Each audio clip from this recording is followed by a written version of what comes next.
आप सभी को राधे राधे। दिव्य ज्योति चैनल पर आप सभी का स्वागत है।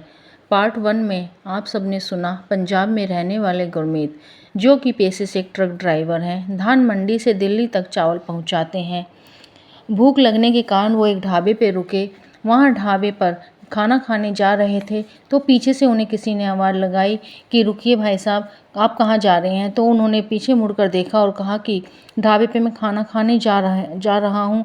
तो उन्होंने कहा कि आप मेरे साथ खा लीजिए। उन्होंने काफ़ी मना किया, मगर उनके इतने प्यार से मन कहने पर तो उन्होंने खाना खा लिया।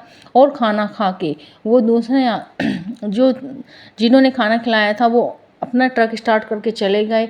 और फिर गुरमीत जी अपने ट्रक में आराम करने लगे। और फिर जब उन्हें नींद नहीं आई तो उन्होंने फिर अपने आगे का सफ़र तय किया। अब आगे अभी अभी मेरे मन में ये सब बातें सोचते हुए कुछ दूर आगे चला ही था कि तभी मुझे आगे हाईवे पे बैरिकेड्स लगे हुए दिखाई दिए। और वहाँ पर एक बोर्ड लगा हुआ था कि आगे कार्य प्रगति पर है। और उसकी बगल से ही कोई दूसरा रास्ता गुजर रहा था जिस तरफ वो बोट जाने का इशारा कर रहा था। ऐसे मेरे साथ उस दिन पहली बार हुआ था। मैंने सोचा कि अगर हाईवे पर रोड का काम चल भी रहा है तो एक तरफ काम चलता रहता है और एक तरफ से रोड खुली रहती है, लेकिन आज तो पूरे हाईवे को ही बंद कर रखा है। तभी मैंने सोचा कि शायद लोगों को पहले से ही पता था कि यहाँ पर रोड का काम चल रहा है। इसी वजह से शायद मुझे आज रास्ते में कोई भी गाड़ी दिखाई नहीं दी। लेकिन मुझे तो तब समय तक अपने माल को दिल्ली तक पहुँचाना था और इसी वजह से अब मैंने ट्रक को उस शॉर्टकट रास्ते पर ले लिया था जिस तरफ जाने का बोर्ड इशारा कर रहा था। अब उस रास्ते पर मैं काफ़ी ज़्यादा आगे जा चुका था। उस रास्ते पर चलते हुए मुझे आधे घंटे से भी ज़्यादा का समय हो चुका था, लेकिन दिखने में वह रास्ता काफ़ी ज़्यादा सकड़ा लग रहा था। अगर सामने कोई गाड़ी आ जाती है तो दोनों में से किसी एक को रोड से नीचे ही उतरना पड़ता। अब मैंने ट्रक को चलाते हुए जब अपनी नज़रें उस रास्ते पर चारों तरफ घुमाई तो देखा वह रास्ता दिखने में काफ़ी ज़्यादा सुनसान और वीराना लग रहा था। उस रास्ते के अगल बगल में मुझे कोई भी इंसानी बस्ती या कोई घर दिखाई नहीं दे रहे थे। दूर दूर तक मुझे सिर्फ और सिर्फ अंधेरा ही दिखाई दे रहा था। और उस अंधेरी रात में उस ट्रक पर मैं अपने ट्रक की हेडलाइट की रोशनी में धीमी धीमी रफ्तार में अपने ट्रक को लेकर आगे की तरफ बढ़ रहा था। अब उस रास्ते पर एक घुमाव में जैसे ही मैंने ट्रक को घुमाया तो घुमाव में ट्रक को घुमाते ही मुझे सामने उस रोड पर एक ट्रक खड़ा हुआ दिखाई देता है। और वह ट्रक रोड के बीचों बीच खड़ा था। जैसे कि मैंने आपको बताया वह रास्ता काफ़ी सकरा था। उसमें एक बार में बस एक ही गाड़ी चल सकती थी। इसीलिए उस ट्रक को इस तरह सड़क के बीच खड़ा देखकर मैंने उससे थोड़ी दूर पहले ही अपने ट्रक को रोक दिया। मगर जब ट्रक की हेडलाइट की रोशनी उस ट्रक पर पड़ती तो उस ट्रक को देखकर मुझे ऐसा लगता कि शायद इस ट्रक को मैंने पहले कहीं देखा है। और जब मैंने दिमाग पर थोड़ा जोर डाला मुझे याद आता है कि यह तो वही ट्रक है जिसके ड्राइवर ने मुझे खाना खिलाया था। ट्रक को इस तरह बीच रास्ते में खड़ा देखकर मुझे लगता है शायद कुछ प्रॉब्लम हो गई है।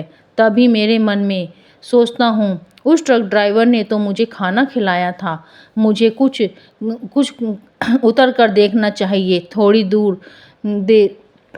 दूर आगे चलकर देखा तो मैंने ट्रक को बंद किया और अपनी टॉर्च को लेकर ट्रक से नीचे उतरा।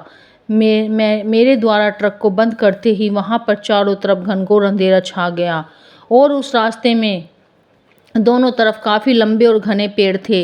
अब मैं अपने ट्रक से उतरकर जैसे ही उस ट्रक की तरफ पैदल चलकर जाने लगता था तो मुझे ऐसा एहसास होता कि जैसे मेरा सिर घूम रहा है, मुझे बहुत ज़्यादा चक्कर आ रहे हैं। मुझे ऐसे लग रहा था जैसे मैं अब तक एक कदम भी नहीं चल पाऊंगा। लेकिन फिर मैंने अपने ट्रक से पानी की बोतल निकाली, अपना मुंह धोया। इसके बाद मुझे थोड़ा अच्छा महसूस हुआ।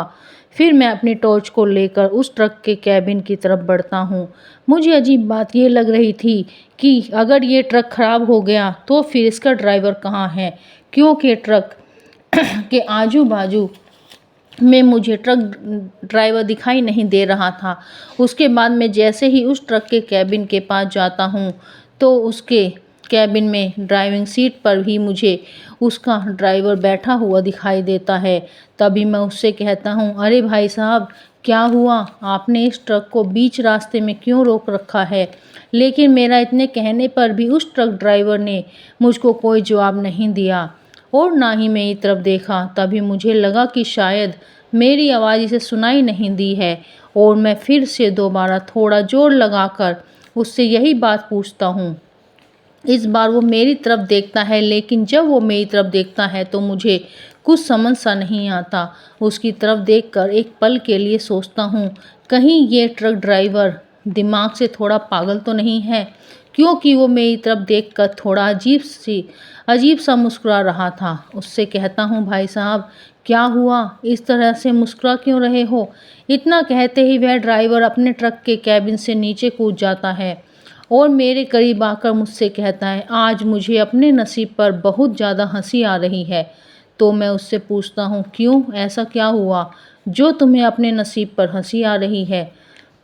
वो मुझसे कहता है कि ये तो तुम्हें थोड़ी देर में पता चल जाएगा। मुझसे ये कहकर वो फिर से मुस्कुराने लगता है। तभी मुझे उसके ऊपर थोड़ा गुस्सा आ जाता है। तेज़ आवाज़ में मैं कहता हूँ, अरे भाई, मेरे पास टाइम ख़राब करने के लिए वक्त नहीं है। अगर कुछ बात है तो बता दो। अपने ट्रक को साइड में करके मुझे अपने माल की डिलीवरी करने के लिए समय पर पहुंचना है। तभी वह मुझसे कहता है, अगर ट्रक ठीक ही हो तो इसे यहाँ पर, मैं तो वहाँ इसे बीच रास्ते में खड़ा करके क्यों रखता? यही तो मैं तुमसे पूछ रहा हूँ कि क्या हुआ है तुम्हारे ट्रक में? तो वह मुझे ट्रक के अगले वाले टायर की तरफ इशारा करते हुए कहता है, उधर देखो। जैसे ही मैं उस टायर की तरफ अपनी नज़र घुमाई, मुझे दिखाई देता है कि ट्रक का अगला टायर पंचर है। तो मैं उससे कहता हूँ कि पंचर है। तभी मैं उससे पूछता हूँ, क्या हुआ तुम्हारे पास? इसका कोई दूसरा टायर नहीं है क्या? वो मुझसे कहता है, टायर तो है, लेकिन मेरे से अकेले से नहीं बदला जाएगा, क्योंकि ट्रक के टायर को बदलने में काफ़ी ज़्यादा मेहनत लगती है। तो मैं उससे कहता हूँ कि ये सब तो मुझे भी पता है। चलो तुम अपना टायर निकालो, मैं तुम्हारी मदद करता हूँ। तुमने भी तो आज मुझे खाना खिलाया। और मेरा इतना कहते ही ड्राइवर हंसने लगता है, लेकिन मुझे उसकी हंसी की वजह समझ नहीं आ रही। उससे कहता हूँ, अरे बस जल्दी से टायर बदलो, तुम्हें भी लेट हो रहा होगा। उसके बाद वो अपने ट्रक के पीछे से टायर निकाल लाया। तभी उससे मैं बोलता हूँ, तुम्हारे नट बोल्ट खोलने के लिए पानी कहाँ पर है? तो मुझसे कहता है, कैबिन में रखे हैं, शायद तुम जरा उन्हें ऊपर चढ़ कर ले आओ। तब तक मैं ये टायर बाहर निकाल लेता हूँ। इसके बाद उसने ट्रक के कैबिन में मैं चढ़ जाता हूँ, लेकिन इसके बाद उसके कैबिन में चढ़ते ही मेरी तो हालत ही ख़राब हो जाती है।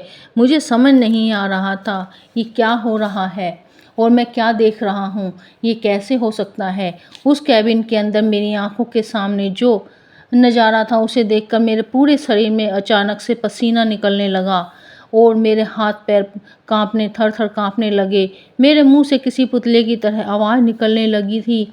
मुझे समझ आ गया कि आज मैं एक बहुत ही बड़ी मुसीबत में फंस गया हूँ। आज मैं ज़िंदा नहीं बचूँगा, क्योंकि जैसे ही मैं उस ट्रक के कैबिन के अंदर चलता हूँ तो मुझे दिखता है कि ट्रक का कैबिन बहुत ही ज़्यादा सड़ा हुआ दिखाई देता है। काफ़ी ज़्यादा गंदा पुराना लग रहा था। ऐसे लग रहा था जैसे उसे सफाई किए हुए काफ़ी दिन हो गए हों। हर तरफ कोने में मकड़ी के जाले लगे हुए थे। मुझे मेरी आंखों के सामने वही टिफ़िन दिखाई देता है जिसे मैंने अभी थोड़ी देर पहले खाना खाया था। उस टिफ़िन को देखकर अब मुझे उल्टी आने वाली थी, क्योंकि अगर मैंने मेरे मन में सोचा, अगर इस टिफ़िन के अंदर जो रखा हुआ है, अगर वो चीज़ मैंने खा ली है तो आज मेरा धर्म भ्रष्ट हो गया। क्योंकि जब मैंने उस टिफ़िन को देखा तो वो खुला हुआ उस सीट पर रखा हुआ था।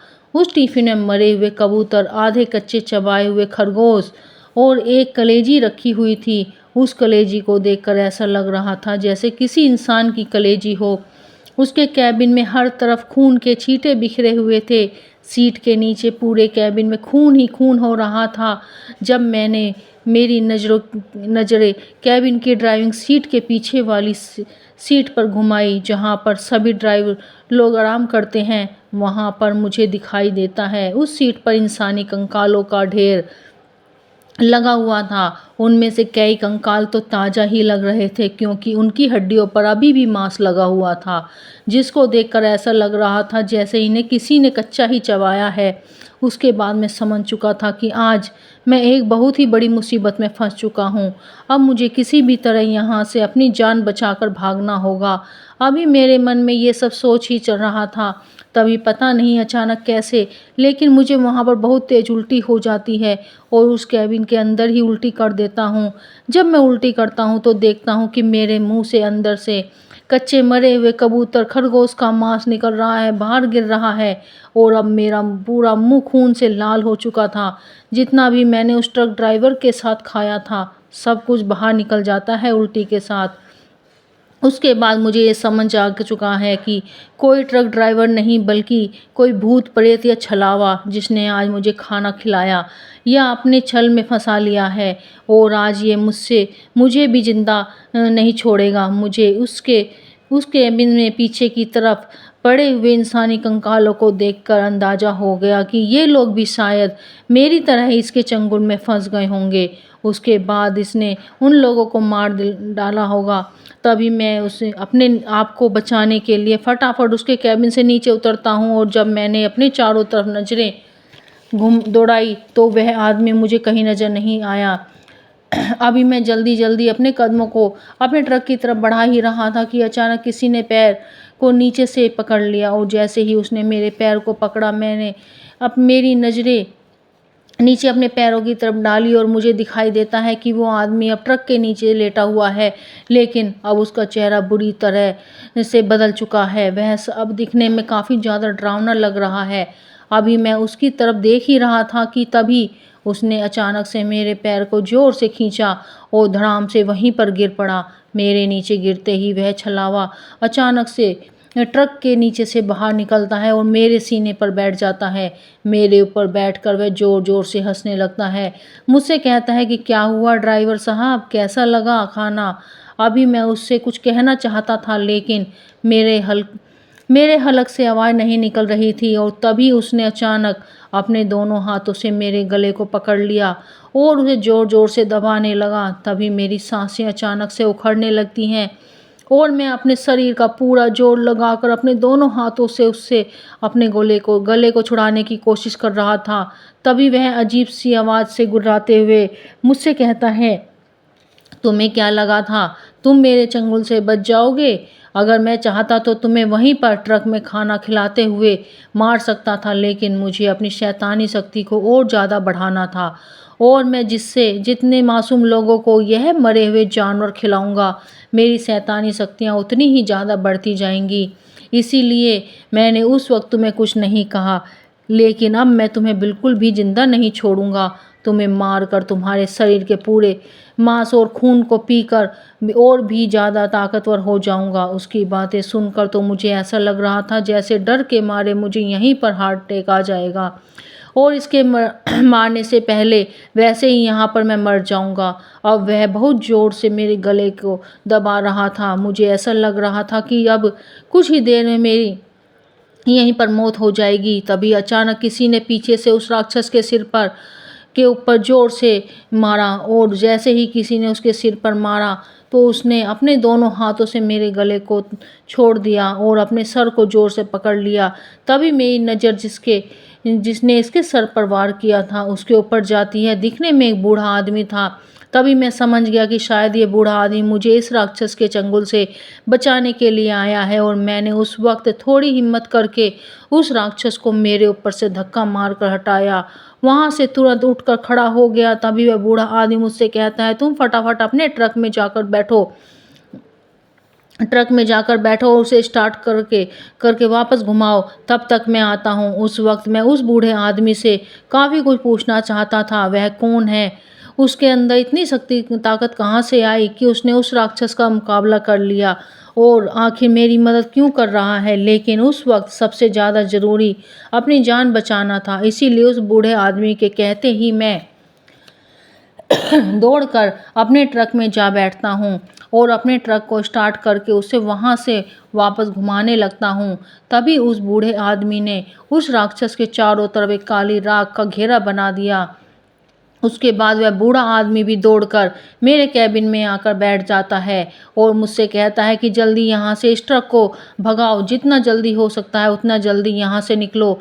अब मैं अपने ट्रक को फुल स्पीड से भगाए जा रहा था, तभी मैंने ट्रक चलाते हुए बूढ़े आदमी से पूछा, आप कौन हैं और आपने मेरी मदद क्यों की? आखिर मेरे लिए आपने अपनी जान को खतरे में क्यों डाला? तभी वो बूढ़ा आदमी मुझसे कहता है, अभी ये सब जानने से ज़्यादा ज़रूरी यहाँ से बचकर निकलना है। तुम चुपचाप ट्रक को चलाते रहो। उसके बाद मैं और भी तेज़ ट्रक को भगाने लगता हूँ और आप यकीन नहीं मानोगे, जब उस रास्ते से निकलकर उस हाईवे पर पहुँचा, वहाँ कोई भी बैरिकेड्स नहीं थे। उस हाईवे पर बिल्कुल गाड़ियों का ऐसे ही काफ़िला गुजर रहा था जैसे बाकी दिनों में होता था। तभी हाईवे के ऊपर चढ़ते ही बूढ़ा आदमी मुझसे कहता है, अब तुम यहाँ पर ट्रक रोक सकते हो। तभी उसके इतना कहते ही मैं उस जगह पर ट्रक को रोक देता हूँ और मेरे ट्रक को रोकते ही वह बूढ़ा आदमी मेरे ट्रक के कैबिन से नीचे उतरता है। तो मैं उससे पूछता हूँ, क्या हुआ, आपको कहाँ जा रहे हो? वो मुझसे कहता है, तुम जरा यहीं रुको, मैं अभी उस दुकान पर जाकर आता हूँ। जब मैंने अपनी नज़रों को घुमा कर देखा तो वहाँ उस हाईवे के बगल में ही एक बड़ी सी दुकान थी जिस पर वह बूढ़ा आदमी जा रहा था। उसके बाद मैं अपने ट्रक के कैबिन में बैठा बैठा उसके आने का इंतज़ार करने लगता हूँ। लेकिन काफ़ी देर इंतज़ार करने के बाद भी जब वो बूढ़ा आदमी वापस नहीं आया तो मैं खुद उतरकर उस दुकान पर जाता हूँ। उस दुकानदार से पूछता हूँ, भाई साहब, अभी जो बूढ़ा आदमी यहाँ पर आया था कहाँ गया? वह दुकानदार मुझसे कहता है, कौन बूढ़ा आदमी? यहाँ पर तो कोई नहीं आया। उस दुकानदार के मुंह से सुनने के बाद पूछने पर मजबूर हो जाता हूँ कि आखिर वह बूढ़ा आदमी कहाँ गया? कौन था जिसने आज उस राक्षस के चंगुल से मुझे छुड़ाया, मेरी जान बचाई? तभी मैंने मेरे मन में सोचा कि शायद कोई अदृश्य शक्ति थी या फिर आज खुद भगवान मेरी मदद करने के लिए आए थे। उसके बाद मैं अपने ट्रक को लेकर दिल्ली की तरफ निकल जाता हूँ। लेकिन आज तक भी मुझे ये समझ नहीं आया कि उस रात वो बूढ़ा आदमी कौन था। ये कहानी आपको कैसी लगी ज़रूर बताना, लाइक सब्सक्राइब करना। अगर अच्छी लगे तो फिर मिलेंगे एक और नई कहानी के साथ। तब तक के लिए आप सभी को मेरी राम राम।